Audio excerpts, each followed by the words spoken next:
Coming to you straight from the Rio Grande and beyond. Broadcasting to the four corners of the globe. So grab your seat, your coffee, or your sundowner. Okay, everybody, here we go. On point, as always. This is Gloves Off. Gloves Off. Back at you in Gloves Off, and we have a great guest and a great candidate, great man that's going to be a leader in Texas. We have Don Huffines here with us. We had a sit down today with a group of people, and we're touching base, trying to bring back the traditions of Texas back to Texas. We need good leadership, and here's our candidate. And again, I want to welcome you back to Laredo. Thank you, Paul. Appreciate that. It's great to be on Laredo. And there's a lot of things that you said that are great. There's a lot of stuff that people understand about family values, and that's why we became friends, and we've kept on going forward with that because we need to help out our kids. And the more we dig into this family court system, the more we know that it's part of the swamp. Yes. And we have to really go back into it and really start figuring out. We need somebody in there that's going to say it stops here. But tell us a little bit more about how the campaign has been. Talk about 2503 family values. We need to stop all that. We can't, our children are for sale kind of thing. We want 50-50 parenting. I want to see that. Of course, and I've made that commitment. And it's the only commitment I've made, Paul, so far, besides my a few other campaign promises, is going to be an emergency item for me. 50-50 co-parenting. Every kid deserves a father, and every kid deserves a mother. And they need to be treated equally, and we've got to get control of these family court systems. And look, the family is the foundation of our society. It's where we have our health, or where we have learn our faith, our education. Everything comes from the family, traditional family, between a man and a woman, a mother and a father. And every child deserves both. They each bring something to the table that's inseparable from the other. And they've got to be able to experience both parents equally. And that's what we're going to get done. Absolutely, because we need a lot of help with that. I'm towards the end of that term. My kids are almost aged out, but I don't want that to happen to my kids or your kids to suffer with that or everything else, because right. Family courts is just a big old game, and there has to be some stop to that. Yes. Well, we're going to get that done. Absolutely. Going and how everything else is going here in Texas. Well, the campaign's really got tremendous momentum. We're really on fire. We've opened 12 field offices around the state and all over, and that's unprecedented. We're raising millions of dollars, and it takes a lot of money to run a campaign in Texas. It's a pretty big state. So it's all going great. We got great endorsements. Senator Rand Paul from Kentucky endorsed us. Our Ron Paul ran for president, endorsed us. The chairman of the Republican Party before he was chair endorsed us. So we got a lot of endorsements. We got a lot of momentum, and it's going fantastic. It's coming up quick, though. The election's March 1st. Absolutely. And early voting is going to start on Valentine's Day. So February 14th, just around the corner. Absolutely. This is fourth quarter. That's it. This is fourth quarter. That's it. And I think you have a lot of people turning your way. A lot of people are hearing your message. Mm-hmm. And I'm seeing it in social media, and I'm seeing everybody else. There's other great people running, like Alan West, great man, and Chad Prather's also great individual. But a lot of momentum is coming your way. And I think after the primaries, we're going to see a different phase. And that's basically what we need. Yeah, there's a good chance that we get the incumbent, which is Abbott, into a runoff. And so you have to get over 50% of the vote. And we get him in a runoff, he's going to lose. Because Republicans are smart. They know a failed administration, and they know this guy's a failed conservative. He's a fraudulent conservative. He's a career politician, and they've had enough. We're all tired of the lies and the broken promises. Absolutely. Once more, the best of luck. And you guys are going to listen to what he said. Just stay tuned.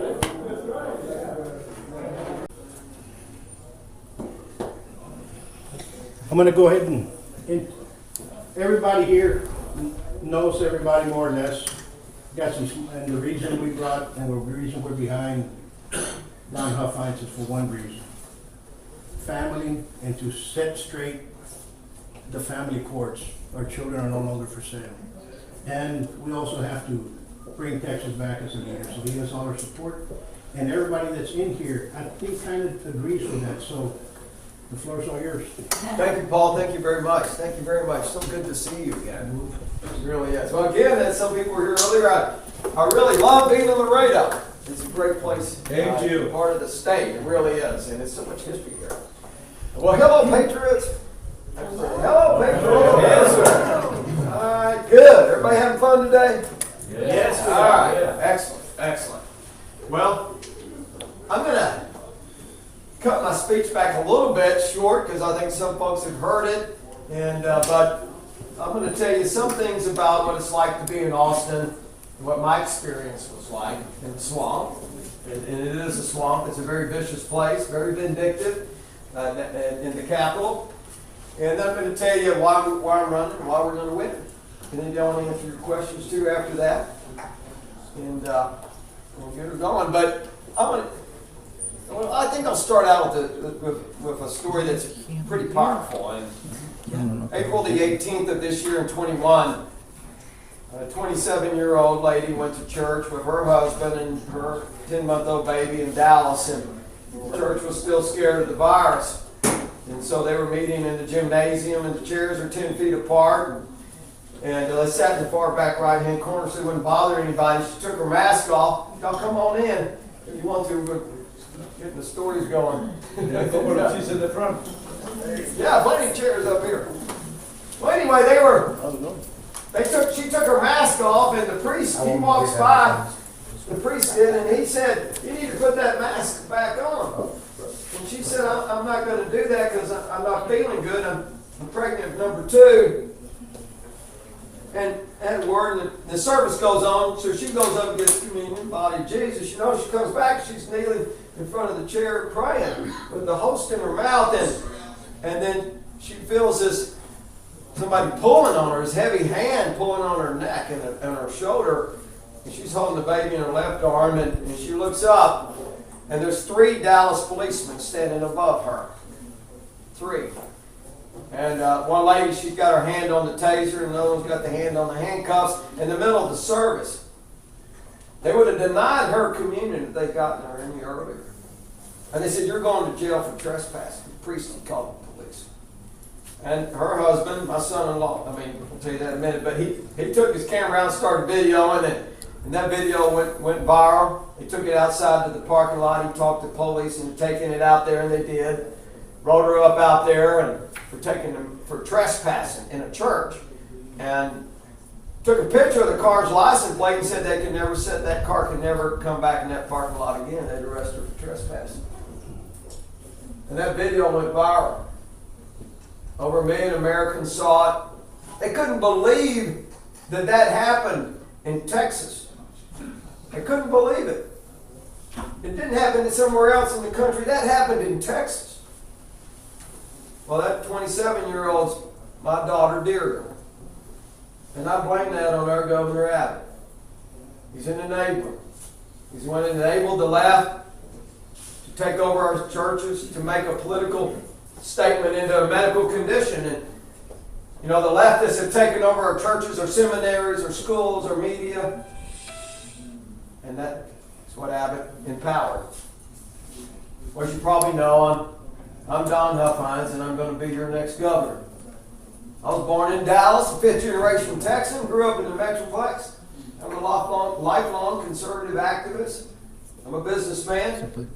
I graduated from UT in 1981 with a finance degree. We don't have our fault. No. I actually went to A&M 1 year. No whoops.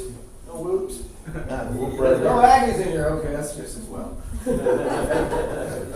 Graduated there in 81 finance degree. I started my business in 1985. I'm in commercial real estate. I do land development and build new apartments. Best thing happened to me was 34 years ago, right over there. My beautiful, perfect wife, Mary Catherine. Say hello, Mary.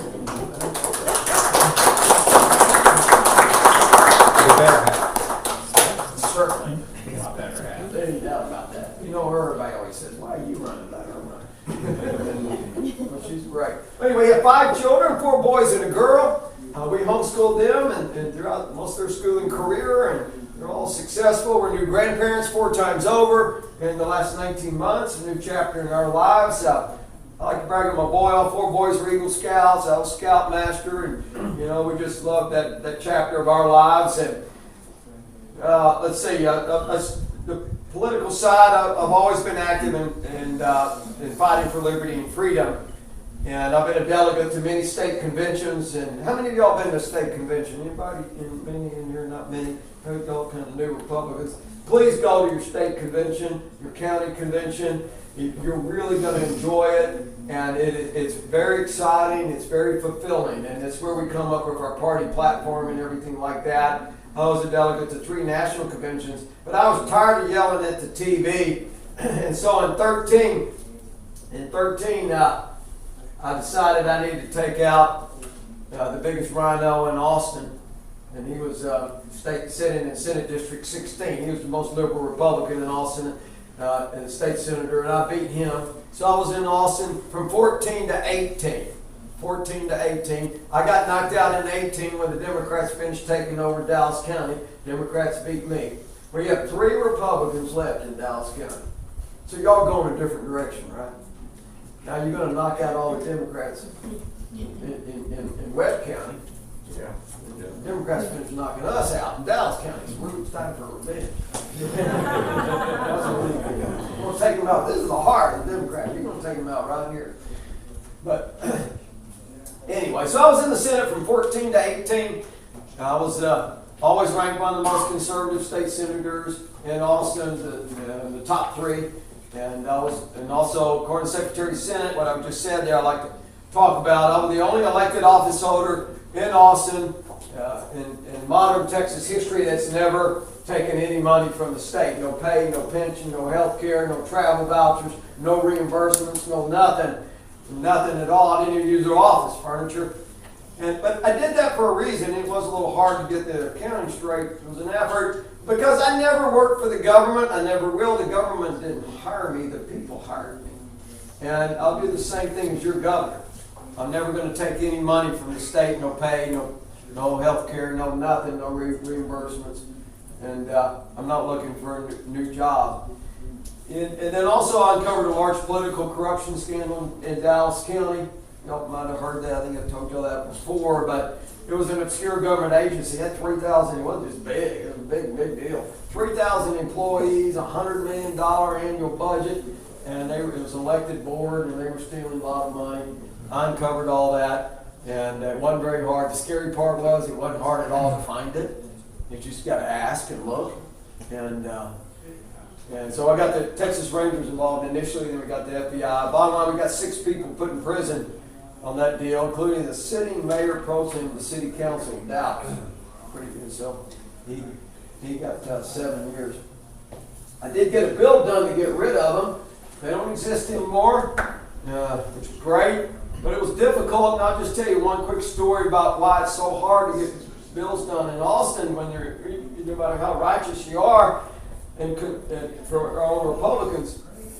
Right after inauguration in 15, the Lieutenant Governor and the leadership called a meeting of the caucus as a whole. There was 20 Republicans when I was there, 31 state senators, and then when I was there, 20 Republicans, 11 Democrats. We all met in this room, and they come prancing in and they say, "Welcome, senators. Welcome to the most exclusive club in the state of Texas. There's less than 150 of y'all still alive. You're so lucky to be here," they say. "Oh, you're just so lucky. Your loyalty's always with your fellow senators. You'll never do anything to hold them accountable. You got to always work with them, and you're so fortunate we got our own lunchroom." And he goes on and on about how great it is to be members of this club. And they really start that indoctrination right then. And I'm sitting there thinking, I guess I'm the only person in here that really did that wondered why they called legislative members. They don't wonder that. They're members of the club, of the exclusive club. They're the elitists. They're the know-it-alls. And that is what matters to them. Your opinion really doesn't matter to them. Because the one thing they want to get done more than anything, I'm the only guy running for governor that's been in the legislature. Abbott was never in the legislature, neither was anybody else running for governor. It does give me a real leg up. It gives me a real head start. Because I know what they're after. I know what makes them tick, what they want. They want to pass a bill. That's what they're about. Well, you can't help them pass a bill. Not really. Who's going to help them pass a bill? Our fellow club members. That's who's going to help them. That means the Democrats if you're a Republican. Vice versa. Republicans control everything. We control the House and the Senate and the governor's office for 20 years. 20 years. Well, that's why they don't really, that's why they often campaign one way and they govern a different way. They're going to tell you what you want to hear. They're going to come down here and ask for your money. They're going to go to Austin. They'll ask for your vote. They're going to go to Austin and do something different. My battle, unfortunately, was generally with a lot of the Republicans. Not all of them, but a lot of them. Because the Republicans don't want to be accountable. The Democrats were generally never with me because they're Democrats. So they're a little more of an honest broker in that sense. But the Republicans try to play it both ways. A lot of them. Not all of them. But a lot of them. And I was cussed at on the floor of that Senate. Really more than I've ever been in my adult life. Because I wanted to hold them accountable to our Republican Party platform. Clearly defines right here who we are and what we're about. This is put together by tens of thousands of Republicans across the state of Texas. It defines us. Our family values, our legislative priorities. Now they didn't like it. They didn't like any of that. Well, have you ever seen, let me tell you this. If y'all get one thing away tonight from what I'm telling you on takeaway, everybody's going to have a homework assignment. There's multiple choice questions at the end. 2 essays. And every question is the same. Here's the takeaway. The governor of Texas can get almost any bill done he wants, anytime he wants. He's the governor of Texas. He's the leader of the Republican Party of Texas. He's supposed to be the mediator between the House and the Senate. He's the one that's supposed to be in control of everything. And he's not.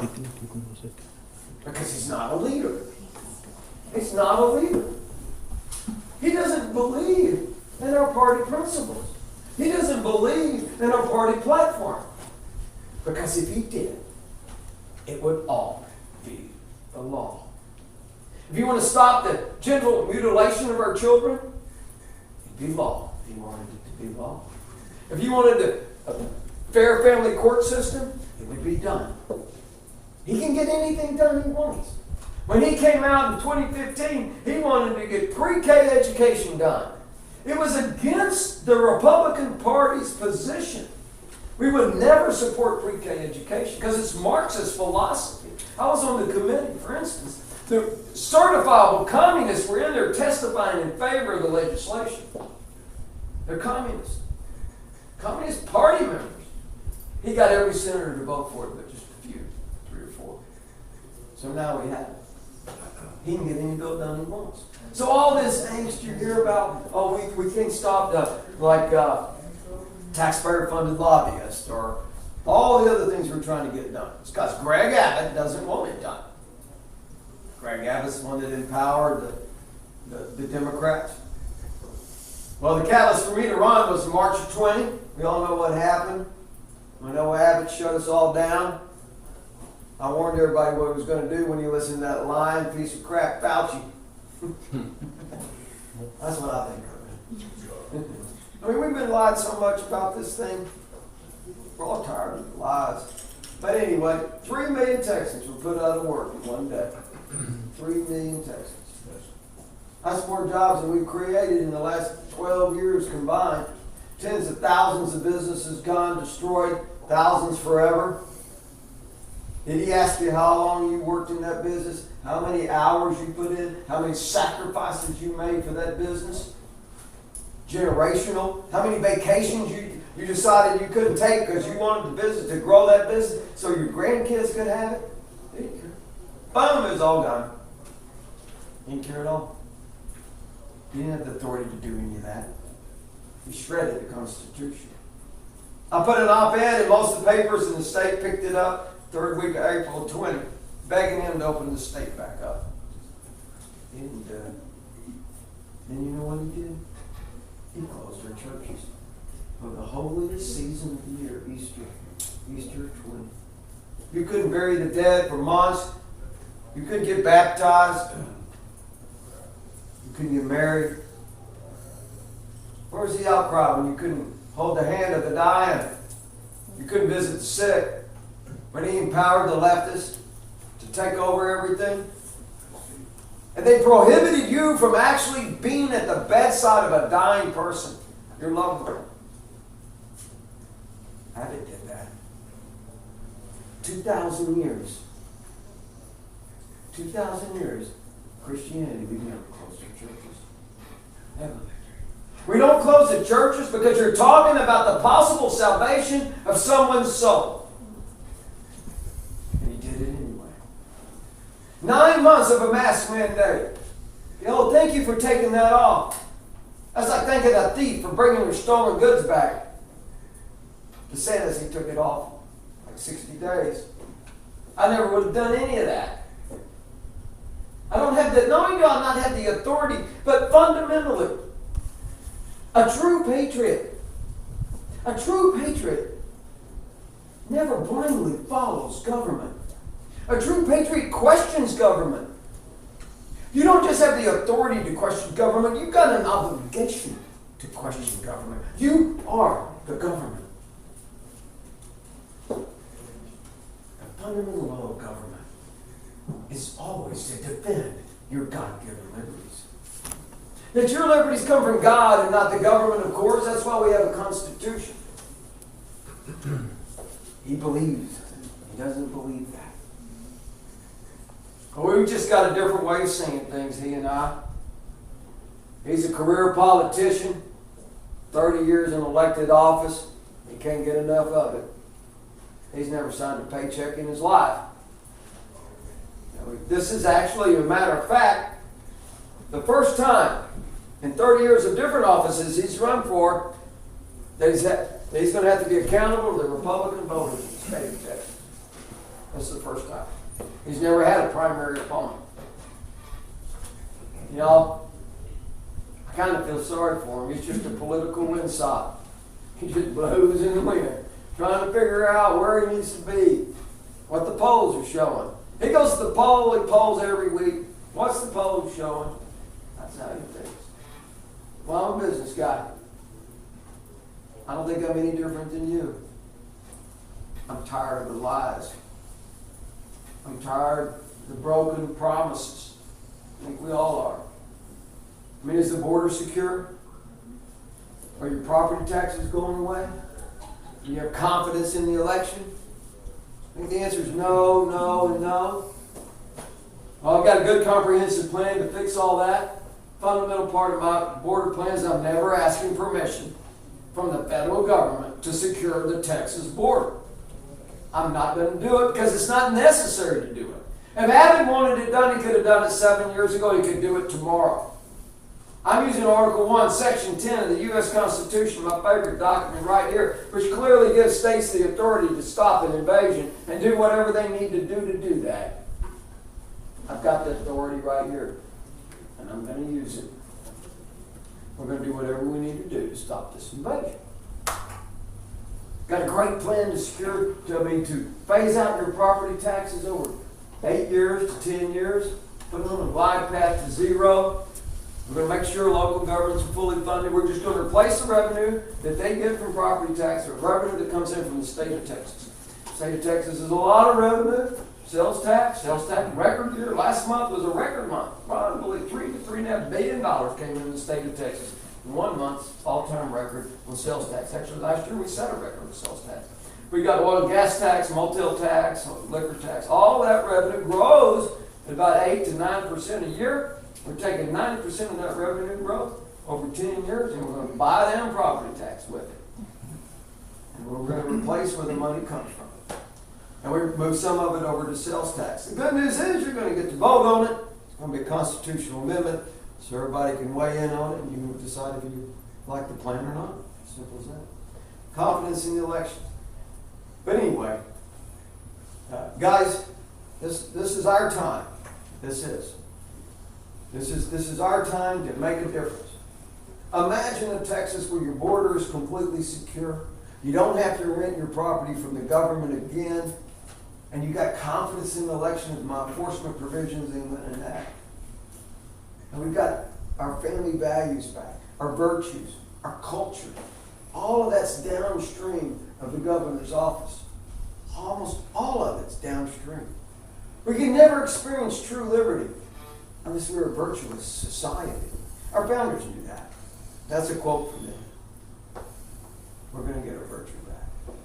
And we're going to experience liberty. Our economic liberty. Our personal liberty. So help me cut the chains of government. Unsheath those sabers you got of liberty, those swords of liberty, and help me cut those chains. Help me awaken the sheep. The millions of sheep in Texas that are asleep. Help awaken them so they too can help us cut the chains of government. Awaken them to the power of the free market. Awaken them to the power of the traditional family. Awaken them to the power of the Constitution. Awaken them to the power of Jesus Christ himself. This is our time. This is Texas. We will bend the knee to no man, to no government, for no reason. Because this is Texas. I'm going to prove not just to the country what it means for a state to be sovereign. I'm going to prove it to the free world what it means to be sovereign. This is our time. We're going to get our swagger back. This is our history we're making. God bless you. God bless Texas. For liberty, prosperity, and virtue always. Thank you. Thank you. Amen.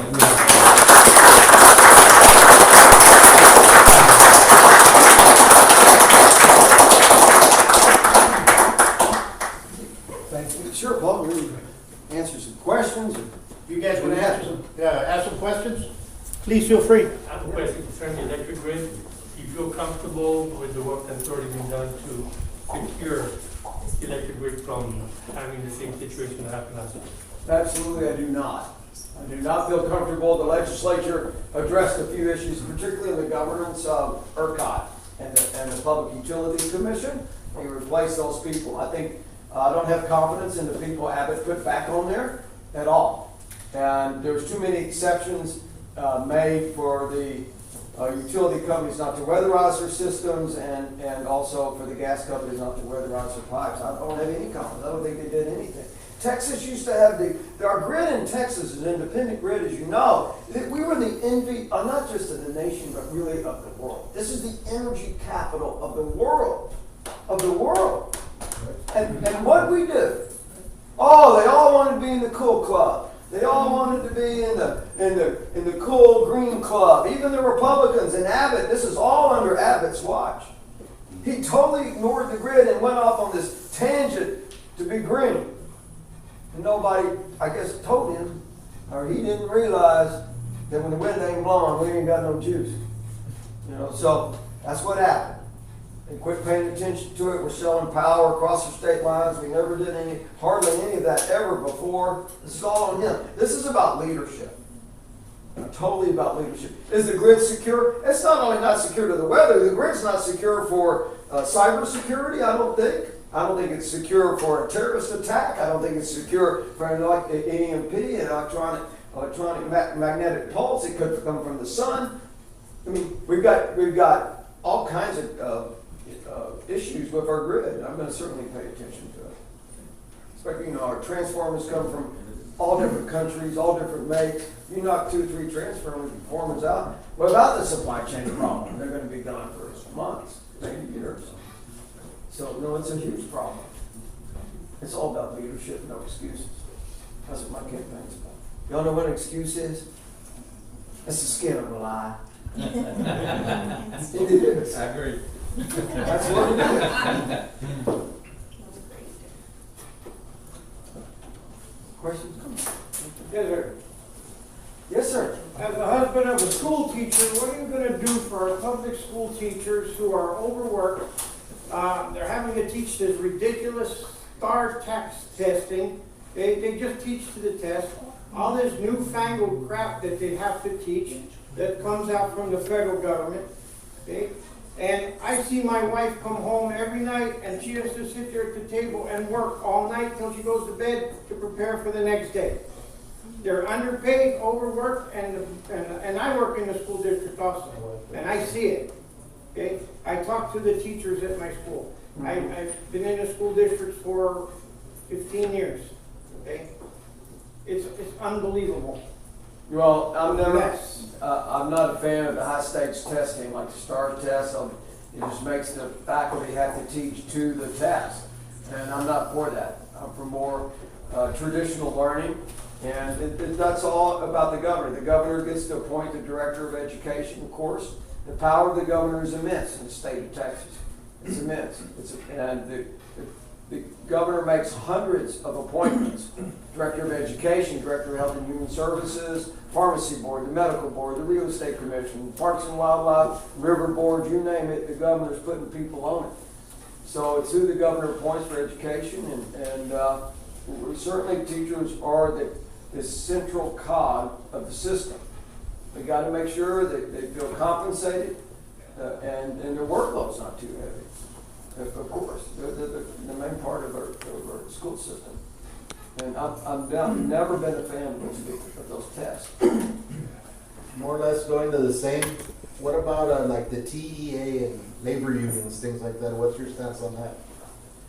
Well, I think the TEA is probably too dictatorial about what they're telling the local districts to do. And by the way, the federal government dictating stuff, I'll push back on all that, along with everything the federal government tells us. So I'll make sure that this is more locally driven and state driven.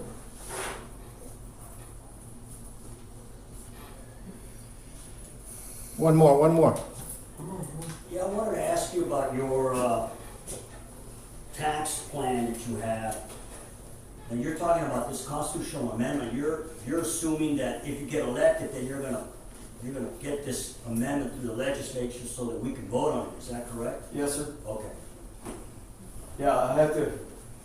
One thing you got to have to get rid of property tax, secure the border, or anything else we're going to get done, you got to have a governor that champions it. We're not going to get to the 1-inch line. You want the border the way it is? You go elect Greg Abbott. He's not going to secure the border. He's not prayer in the heck of that happening. Federal government's never going to secure the border. They never have, and they never will. The only chance we have of securing that border, if that's what you want, is of a courageous governor of Texas. Period. It's the only chance we got. And Abbott's never going to do it. He could have done it any time he wanted to do it. He's all for show. He's a political windsock, like I said. So the property tax, for instance, of course, that's going to take legislative action, and I'm going to do everything I can to get it done. It's a campaign promise, and it's going to be. Because that's one of the things that we're going to be doing here in Laredo. We're going to try to phase out property taxes for the 65-year-olds. But we're going to have a referendum. Yeah. We got to get signatures, but I know at the state level it's a completely different process. You got to get the legislature online to do that. Yeah, I'm not saying it's easy. Yeah, it's difficult. Yeah, and look, I'm not telling you this is easy. Anything I'm telling you is easy. But I'm telling you I know what makes those guys tick. Yeah. And I think I've got the tools in the toolbox to make it work. Well, I like your goals. I mean, I really do. I mean,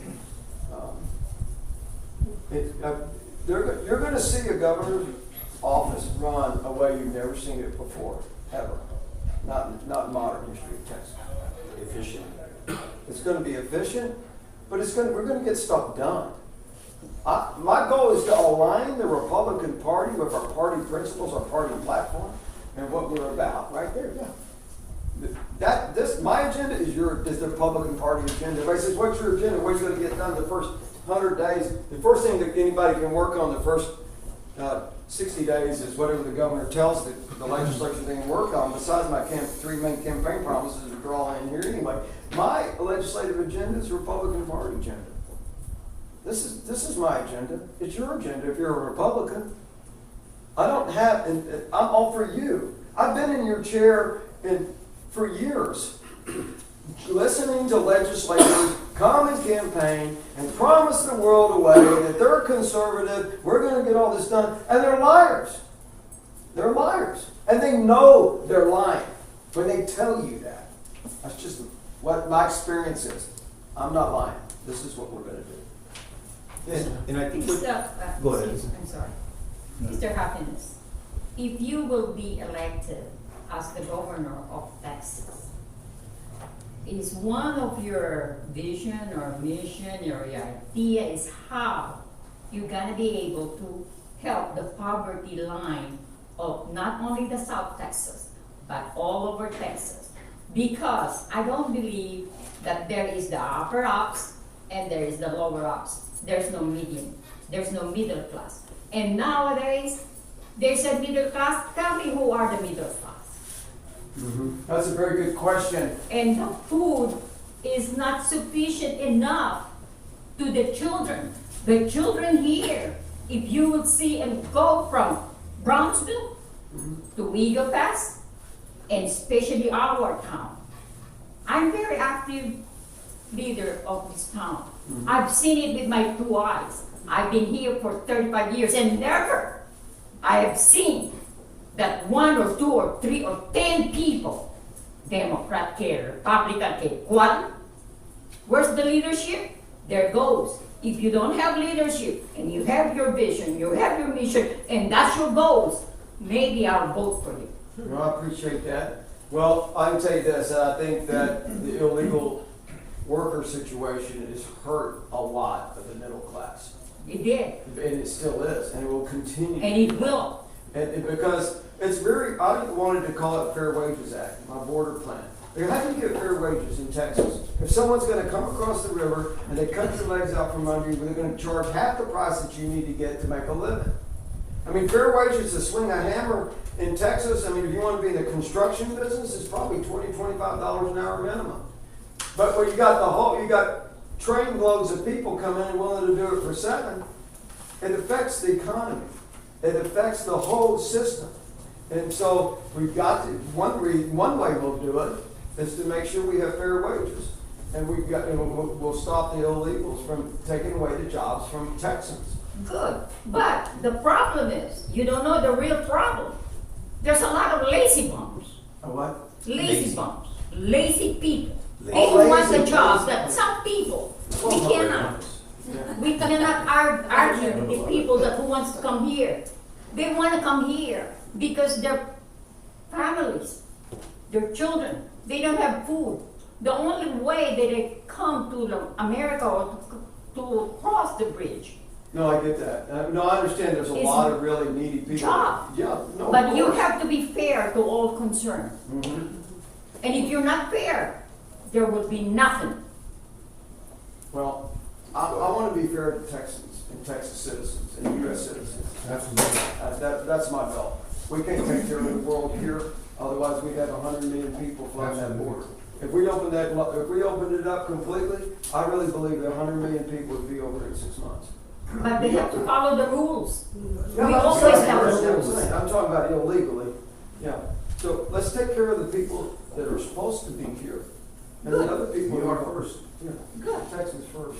And in my impression, what you said, I was very impressed, is that, your business approach, God, basically what's the right thing to do, and you're here not just for Republicans, you want to help all Texans, better standard of living, getting rid of property taxes. That's more money in people's pockets that they can decide what to spend it on. So I think, part of your vision is, look, I'm going to be the governor for all of Texas. I'm going to have my principles, the Republican principles, but how I implement that's going to help all Texans eventually. Yes, of course.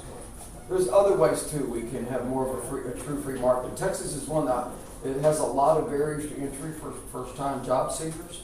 We're one of the most burdensome states for licensing and certifications. If you like to be a plumber now, the average age of a master plumber is like 58 years old. Wow. Nobody wants to be a plumber because the requirements of being a plumber And I'm an air conditioning technician, so I know exactly what you're talking about. do you have a lot of burdensome rules? It's hard to get certified, but as a matter of fact, right now, I'm actually thinking of closing down the business because there's so many people who come from across the river who'll do it for so much cheaper. And it's probably They're not cheaper to pay the certified. fine Yeah. than to, keep the license. Right. Right. Well, I hear that story often across the board or everything across the state. They come across with a pair of pliers in their back pocket and they're the tech. And I gotta charge, I gotta pay for insurance, I gotta pay for insurance on my truck, I gotta be licensed, certified. So it's hard. It's hard to compete. Very much. The problem is that it's not only across the border. Sooner than later, it's already happening in Houston, it's already happening in Dallas, it's already happening on other places. Yes. So it's not only the border towns, that's being heard by everybody. I mean, and it's sad, there are beginning jobs or student jobs as we call, while they could go to school and make some money on the side. And those positions are not at $15 to $20 to $30 an hour. So we have to somehow teach our people how to get ahead in life. You are not gonna buy at $400,000 being a dishwasher. And we have to teach them and show them how, because I guess the better we'll know, the better we'll be. Yeah, I mean, it's hard to compete if you're competing with people that aren't certified and don't go to school and they're just coming over and trying to learn it, and you're having to hire people that are. I mean, how does that work? It doesn't work. So. Yeah, it's incredible. There are U.S. citizens that don't speak English. Yes. I'm sorry, and it's sad to see it. And they are acting like illegals. It's sad to say it, but it's like they are dishwashers and you want to send them to school because at the same time it helps your business. Yes. To have more knowledgeable people. But if you plan to Because of the Bureau of Education. Correct. Yeah, I mean, they don't see. We're lacking a lot of the way how we teach the children. The basic Probably ones. they don't see a reason to go to school to learn to be a tech, a car tech, or an air conditioning consultant or a plumber because they're not getting a job. Like you say, they're getting their legs cut out from under them. Like I said, they can't get a fair wage. So but we're going to work on that and make sure that either we lower the requirements so everybody's on a level playing field, so that no one has any certifications, no one's got any requirements, and it's a real free market. Or we're going to make sure we don't have anybody undercutting everybody. Thank you. What's your plan for vaccine mandates at hospitals? Because we have many hospitals here in Texas that are funded by local government, Texas government, and federal government, but they're mandating vaccines for the staff. And we've seen a bunch of nurses get fired because they don't want to take the vaccine. Yes. Well, I've been against the vaccine mandates for a long time since it was a problem. I was against vaccines before the Wuhan. I was always for vaccine choice, medical freedom. I've never taken the vaccine and never will. It doesn't matter to me if you take it, how many times you want to take it, 20 times, that's okay. That's your job, that's your body, that's for you. But I'm not doing it. And I led the protests in Southwest Airlines in Dallas at 2 different weekends to help their team members protest against the mandates. We led it. I was in front of Raytheon. I was in Lockheed in the Dallas market, helping those guys, helping the workers, because this is a tragedy. It really is. Abbott flipped 180 degrees on that. He was for the vaccine mandates for businesses, and then he decided a poll showed that it shouldn't be, and I was getting a lot of traction on it. So now he's come out a different direction. And here's the thing, and I said this earlier, as a leader, as a real leader, a courageous leader, and that's what my campaign's about. You don't issue an order or an executive order or an edict unless you know how you're going to follow up on the order. I'm not going to go say, go do this, and everybody does something different. I mean, that's leadership 101.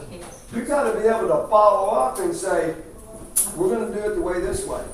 And that's what I'm going to do. When I tell the school districts they can't require a mask, kids want to wear a mask, that's fine. Teachers want to wear it, that's fine. But to require these kids to wear a mask, it's a tragedy. That would be the stupidest mistake that superintendent ever did when I'm governor. It's the same with those businesses. They want to require their team members, they're going to fire those team members. That's going to be the stupidest thing they ever did. I'll make an example out of them that they'll never forget. I wouldn't have said it. I'm not going to say it if I can't do that. Here's one. I was just told this past week that a local school district here was actually telling the kids not to tell their parents that they were going to get vaccinated. No doubt. Okay, and I said to myself, what? And they're right there, and all of a sudden somebody stopped them. Of course they have to be stopped. Well, think of the trash they're seeing in their school libraries right now.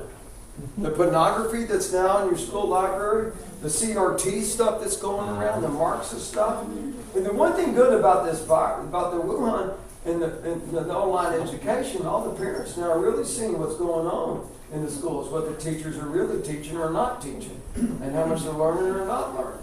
And so I think it's opened a lot of folks' eyes really about what's going on a lot in the schools. And so that's another way we're losing our culture. Absolutely. And, I think That's the truth. my 2 cents on that is that, like, here locally, just speaking from the radio, we don't get much publicity on the CRT or anything like that. Only, I guess, some people here, but technically, like, our people, the regular folks, like, we don't know what those books look like, what comes in it, what pornography. I mean, we've heard it, and of course, Facebook doesn't help because they block a lot of it, right? Or they take it off. And so I think, this is just me speaking, but I think that if we were to be like more open about it and say, look, this is what's really happening, if vote Republican or anything like that, then because our culture is very, very family oriented, very religious. We have the rosca back there. Today we celebrate something actually. So I think we need that. We need more exposure of that. I mean, because I know you're from Dallas, and it's more liberal. I went there for a football game, and I was in shock. I saw this man, interesting, and the tight pants. And I was seeing more than I wanted. So I'm like, oh, of course I'm from Laredo, so I'm a little bit like, whoa, But I do have 3 kids, and I want a better future, and that's where I got involved in politics.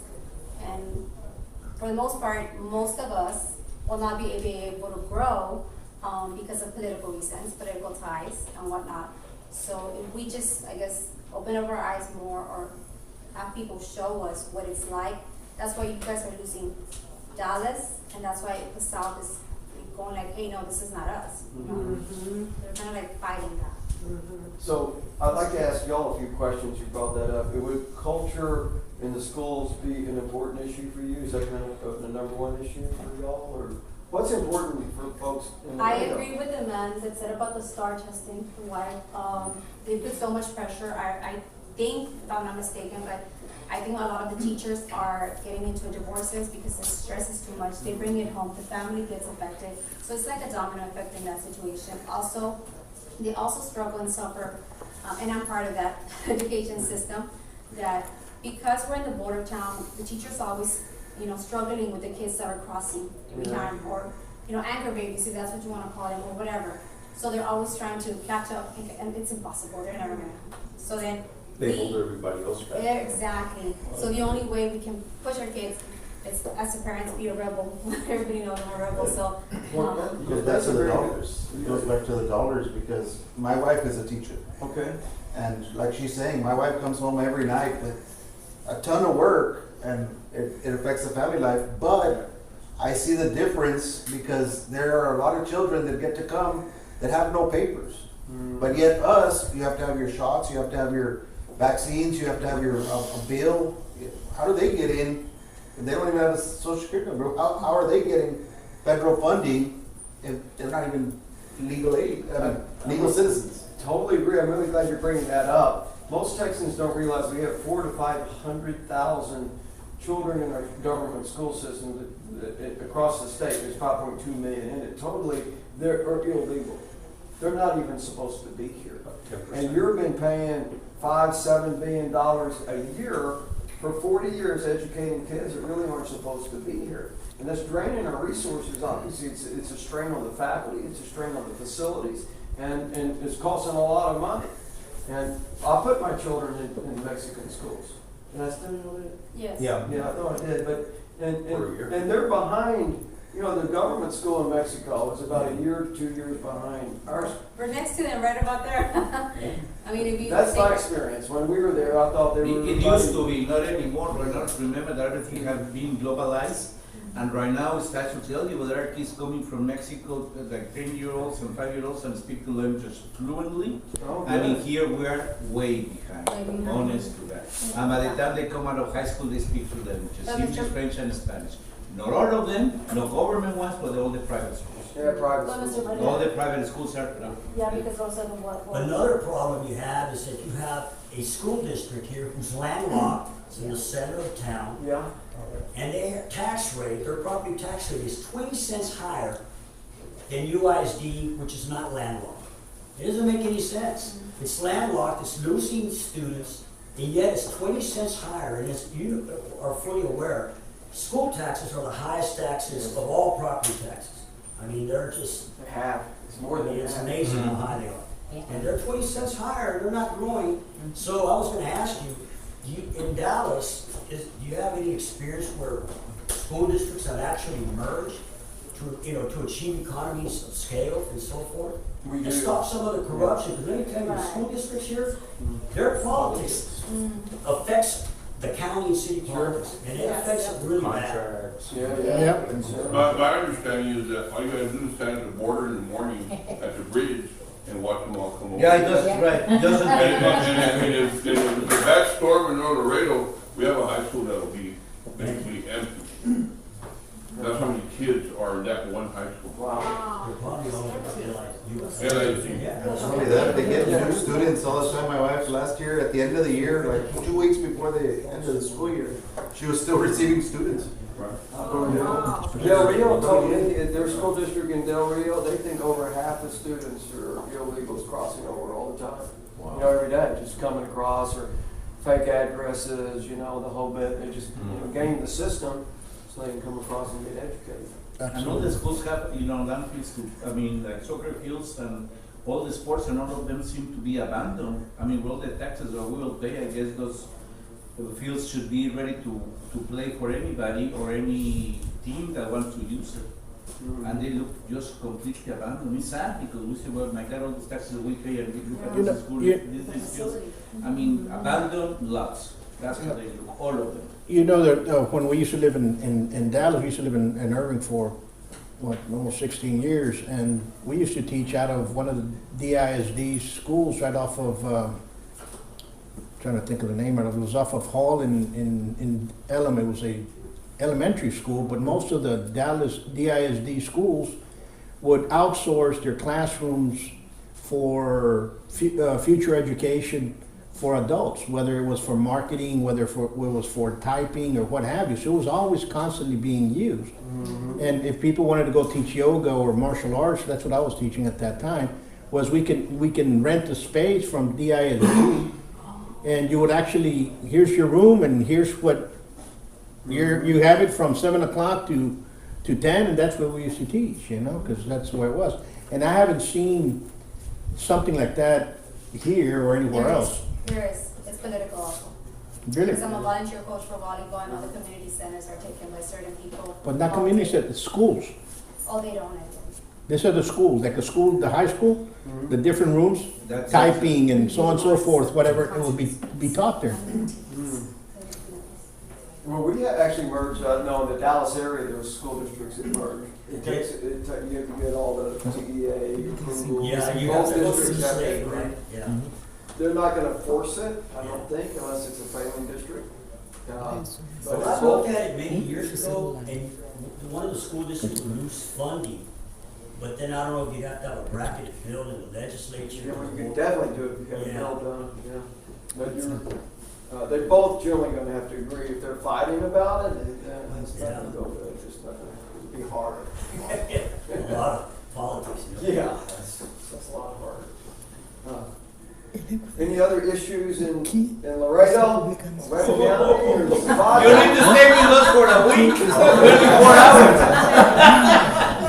Be noted, but there's like we need help. We're flatly need help. We need a new city council. Is there a lot of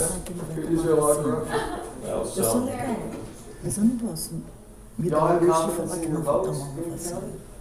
No. Estou quase 2 anos e Joe, meio where's aqui, the sem ver bed? família nem ninguém, então não Where's sou the fácil bed? dizer isso. Senior citizens are really bad off in Texas right now, especially with Medicaid not being expanded to include them. A great deal of senior citizens are living below the poverty level, can't afford their medications, can't afford their housing. They're losing to a lot of different avenues. And I'm wondering, do you have any plans to expand on benefits for senior citizens? Because I mean, we've got diabetic senior citizens that can't afford their insulin. No, I hear that, medical bills is one of the number one causes, one of the main causes of bankruptcy almost for a lot of families. It's horrible. Insurance is crazily expensive. It's just crazy. I'm curious, I don't care about my problem, but I tell you, to buy insurance for three of my wife, me, and one child who's under 25 is $24,000 a year. Wow. I mean, and for $2,000 deductible. And seriously? It's unbelievable. How do you afford that? How does the average family afford that? It's totally impossible. It's impossible. It's impossible. Which I know some more impossibles in our system right now than talking about medical. We just try to buy a car or a house, but talking about medical, yes, what I want to look at and focus on is a Texas system and not relying on the federal system. I'm really going to push back on the federal system to say we can design our own system. When the government gets involved, you get huge distortions in the market. Insurance companies take advantage of people. We need a copay system, for instance, and Texans, we can figure this out. We can do a much better job than the federal system. And the main thing is try to get back to the real free market and a charitable, the government's forced out all the charitable hospitals. You know, it used to be the Catholics ran great charitable organizations, charitable hospitals, and that's where you went. The Catholics ran even mental disabilities for children that had mental disabilities. You had that, and all of that's been pushed out now by the government. Yeah. Well, folks,